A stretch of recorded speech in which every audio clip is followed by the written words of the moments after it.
Kak. Ya? Wah, kurvanya jalan. Jalan gimana sih, Dek? Iya, Kak. Kurva permintaannya bisa berjalan dan bergeser. Oh, itu. Iya dong. Emangnya cuma kamu aja yang bisa jalan. Jalan sama doi. Kurva juga bisa jalan loh. Mau tahu kenapa sebabnya? Karena diedit sama editornya. Bukan gitu. Penasaran kan? Yuk, simak video ini sampai habis ya.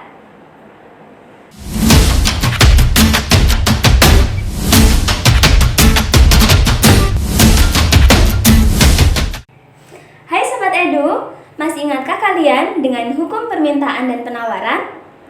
Yuk, kita ingat kembali ya. Jadi, hukum permintaan berbunyi jika harga mengalami kenaikan, maka jumlah barang yang diminta akan berkurang. Begitu pula sebaliknya, dengan asumsi ceteris paribus.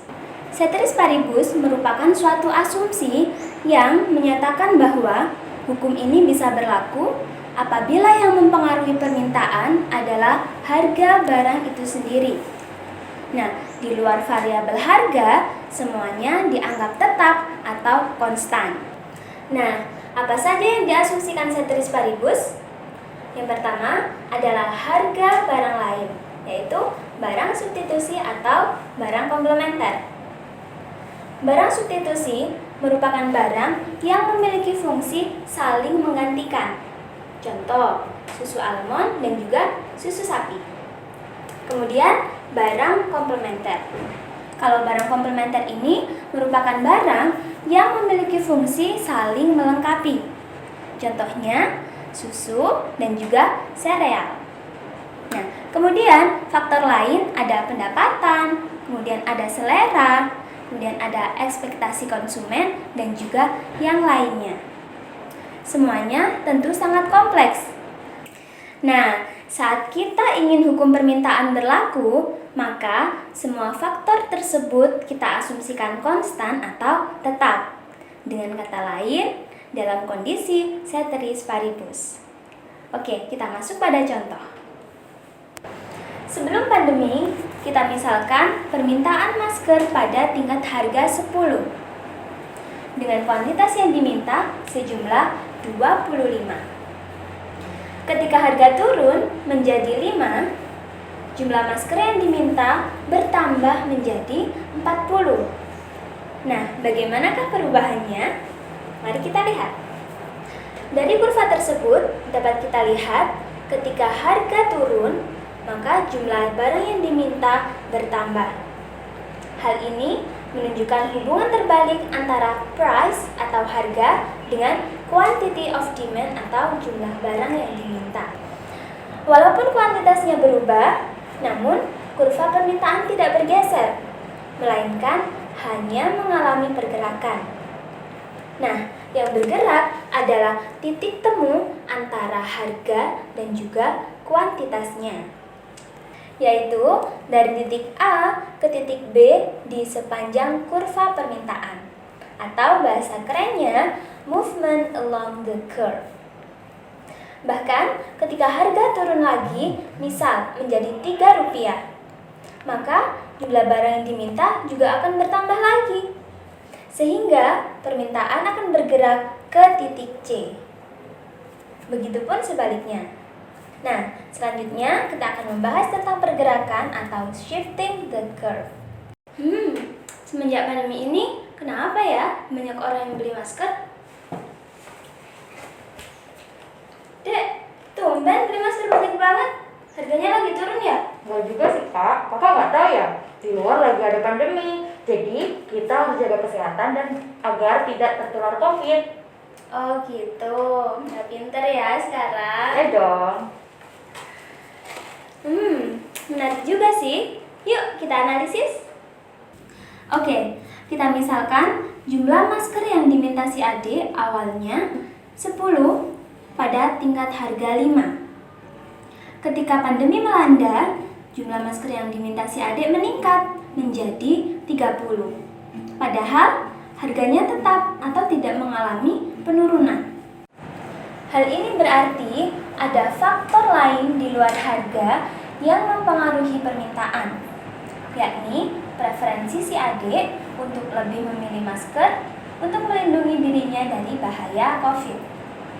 Nah, hal tersebut berarti asumsi ceteris paribus ini dilanggar atau tidak terpenuhi. Pengaruhnya terhadap kurva permintaan bagaimana? Dapat kita lihat dengan jelas bahwa hal tersebut menyebabkan kurva tidak lagi bergerak namun bergeser, yaitu bergeser dari titik D ke D1. Oke, contoh lagi. Ada hasil riset yang membuktikan bahwa menggunakan masker scuba beresiko tinggi tertular COVID-19. Nah, apa yang akan terjadi? Ya, betul sekali. Jumlah masker scuba yang diminta individu akan berkurang. Apa karena harganya naik? Tentu tidak. Hal tersebut disebabkan karena ada faktor lain di luar harga yang mempengaruhi permintaan individu, yakni preferensi konsumen yang menganggap value masker scuba sudah berkurang. Sehingga ekspektasi terhadap masker scuba menurun dan individu cenderung untuk meninggalkan masker scuba. Nah, kita misalkan jumlah masker scuba yang diminta pada awalnya adalah 100 pada tingkat harga 5. Namun, setelah ada hasil riset tersebut, jumlah masker scuba yang diminta berkurang menjadi 30. Hal ini menyebabkan kurva permintaan bergeser dari D ke D1.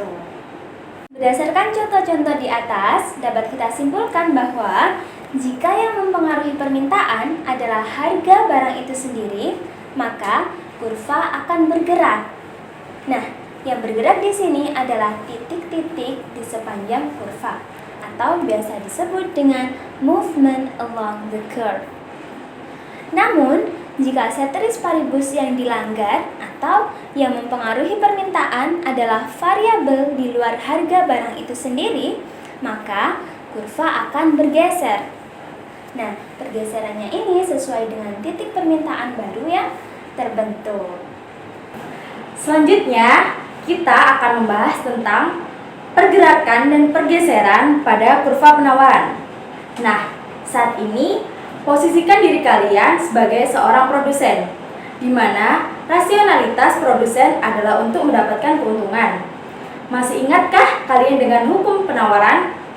Hukum penawaran menyatakan jika harga naik, maka jumlah barang yang ditawarkan akan bertambah. Begitupun sebaliknya dengan asumsi ceteris paribus. Nah, apa saja yang diasumsikan ceteris paribus pada penawaran? Yang pertama, harga faktor produksi. Yang kedua, biaya produksi. Yang ketiga, tingkat teknologi. Keempat, keuntungan memproduksi komoditas lain serta faktor lainnya. Contoh, jika yang mempengaruhi penawaran adalah harga barang itu sendiri, maka kurva akan bergerak. Misal, pada tingkat harga 15, jumlah barang yang ditawarkan adalah 30. Ketika harga naik menjadi 20, jumlah barang yang ditawarkan bertambah menjadi 50. Bagaimanakah pengaruhnya terhadap kurva? Nah, di sini dapat kita lihat pada awalnya penawaran berada di titik A. Ketika harga naik, penawaran bergerak menjadi titik B. Begitupun sebaliknya. Sekarang akan kita bahas bagaimana pengaruh dari faktor-faktor di luar harga terhadap penawaran. Misalkan saja pemerintah memberikan subsidi benih pada petani jahe. Nah, kira-kira apa yang akan terjadi selanjutnya? Tentu banyak petani yang berbondong-bondong untuk menanam jahe. Mari kita lihat bagaimana pengaruhnya terhadap kurva. Kita misalkan jumlah jahe yang ditawarkan pada tingkat harga 10 adalah sebanyak 30.